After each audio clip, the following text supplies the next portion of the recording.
দেখেন খুবই চমৎকার টমেটো। এবং আমি আজকে বিকালবেলা আসলাম টমেটো খেতে।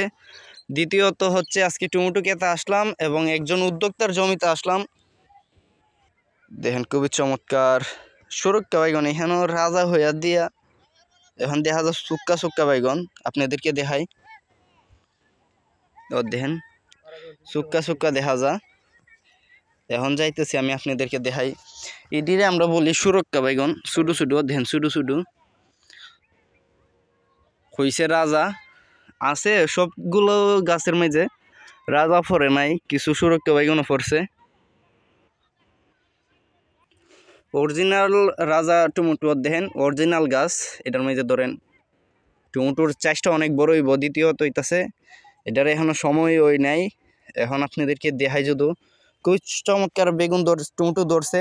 এখন আপনাদেরকে বলি এই সিজনে খুবই চমৎকার বেগুন ধরার কারণে আমাদের উদ্যোক্তারা ধরেন এখন চমৎকার বেগুন সবাই জমিতে আছে। কিছুদিন আগে আমাদের মানে হবিগঞ্জ জেলার মাধবপুর থানার ৬ নং শাহজাহানপুর ইউনিয়নের এইদিকে এবং ৬ নং শাহজাহানপুর ইউনিয়নে প্রচুর পরিমাণে টমেটো চাষ হয়েছে।